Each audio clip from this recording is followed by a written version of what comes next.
Many individuals aspire to pay off their mortgage early, recognizing the huge impact this can have on their financial and personal lives. This is because a big chunk of those monthly mortgage payments don't really chip away at the loan amount they borrowed. Instead, most of that money goes straight into the pockets of the banks as interest payments. Take, for instance, a $350 loan with a 6% interest over 30 years. With such a loan, you would end up paying the bank $420,000 just in interest payments alone over the course of that mortgage. And this is assuming you haven't taken out a home equity line of credit or refinanced the loan, both of which could drastically increase the amount you have to pay back to the bank. By paying off your mortgage ahead of schedule, you could be erasing tens of thousands, if not hundreds of thousands of dollars that would otherwise have gone to the bank in interest payments alone. Additionally,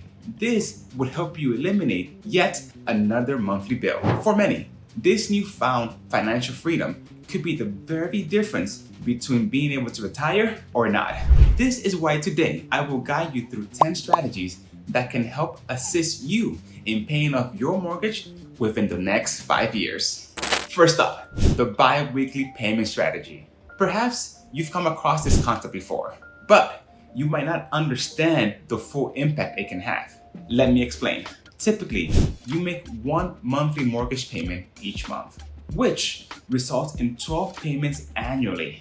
Using the bi-weekly payment strategy, if your bank permits, you will take the same monthly mortgage payment, but instead split it up into bi-weekly half payments, one half payment every other week.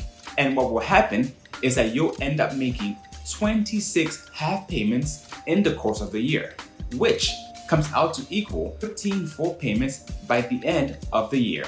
As a result, you'll essentially make an extra mortgage payment annually.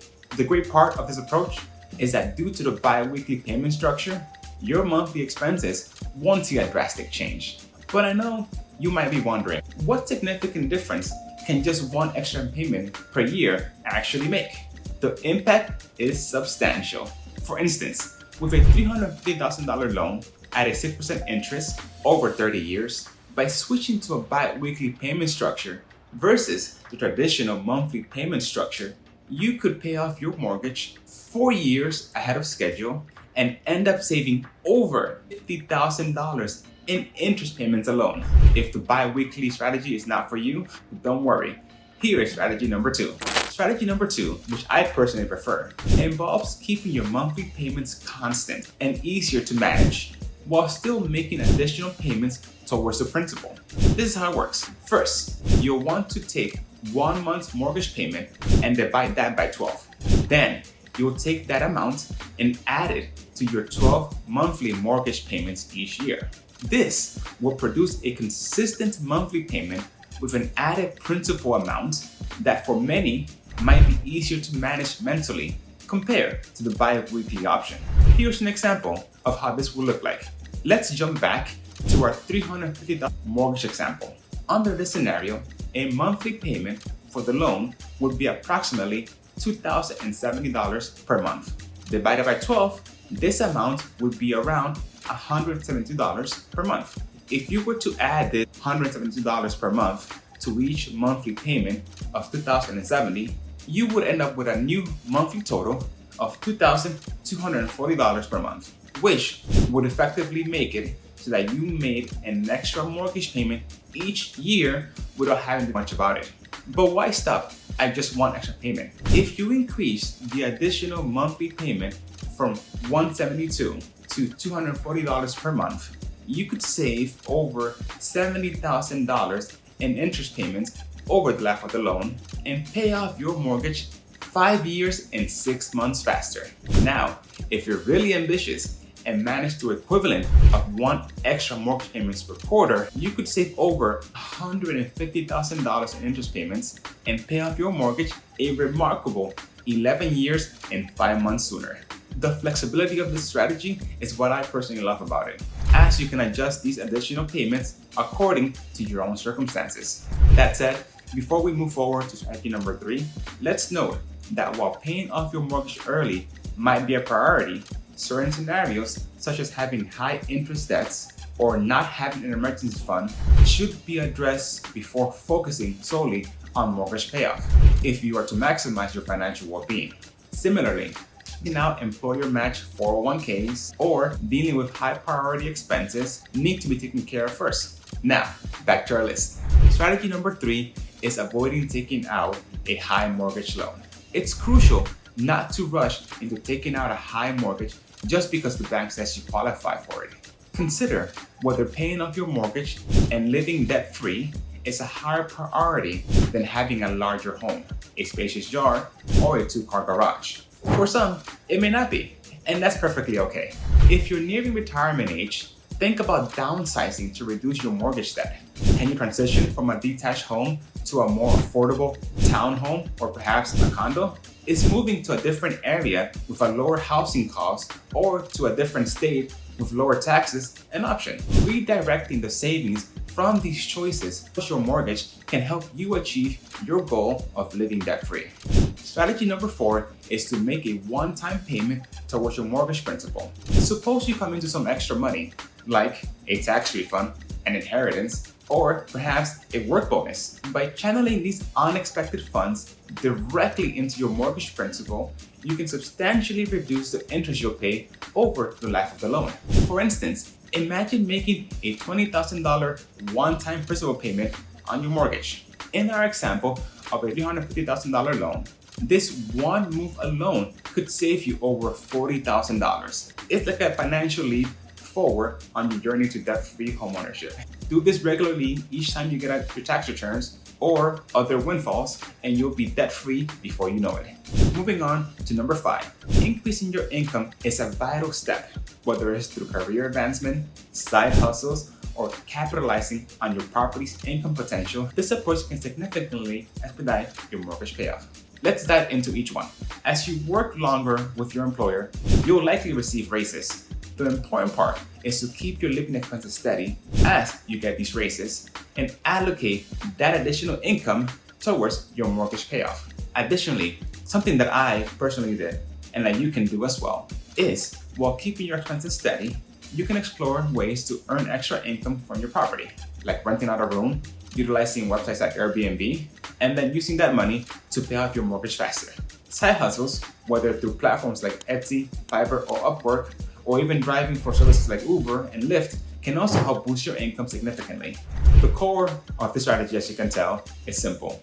The more you can maximize your income, the faster you can pay off your mortgage. Now, before we continue down this list and into the final strategies, consider this. Paying off your mortgage early may not be the best move for everybody. If you have high interest debts, like credit card balances, prioritize paying those first. Likewise, ensure that you have an emergency fund of 3 to 6 months worth of living expenses to handle unexpected situations.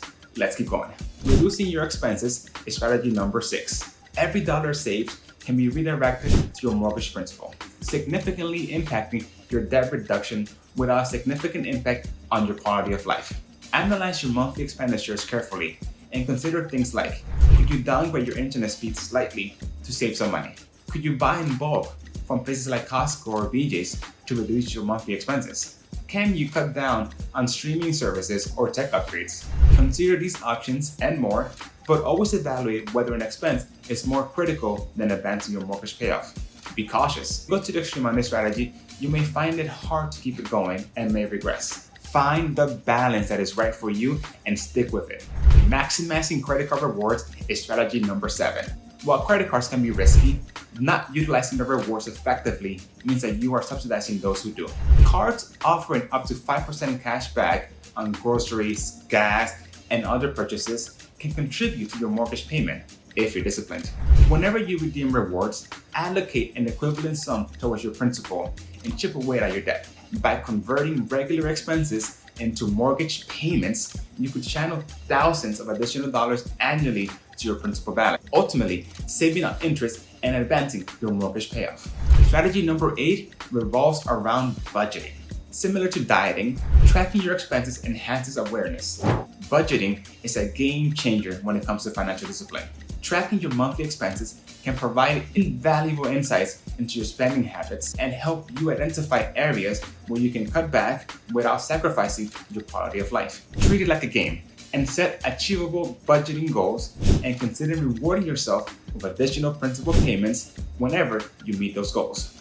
Budgeting not only empowers you to make informed financial decisions, but also serves as a motivating tool on your mortgage payoff journey. Striving to reach 20% equity in your property early is a nice strategy. If your mortgage requires private mortgage insurance, or PMI, due to a low down payment of less than 20%, it's in your best interest to reach that 20% equity mark as soon as possible. PMI adds an extra cost to your monthly payments, and eliminating it is a significant milestone. Take away PMI and you can save hundreds monthly, allowing those funds to be redirected to your mortgage principal. Finally, the 10th strategy advises against refinancing your property each time your bank asks you to. Beware of frequent refinancing offers from banks. While they may promise lower interest rates and lower monthly payments, it's essential to consider the long-term implications. Your mortgage amortization schedule, which means the way mortgage payments are set up throughout the life of the loan, is structured in a way that makes it so that most of your payments are primarily composed of just interest in the early years. Refinancing can reset your loan, keeping you in those high interest early stages and impeding your progress towards paying down your principal. Resetting your amortization schedule through refinancing, keeping you in the early years of a 30-year loan where most of the payments cover interest, can be a huge setback. Instead, focus on reaching the latter stages of your mortgage term, where more of your payments contribute to the principal. And that's it, folks. Thank you for sticking with me to the end. For more financial strategy videos like this one, don't forget to subscribe. If you want me to dive deeper into any real estate topic or question, let me know in the comments. I'll catch you in the next video.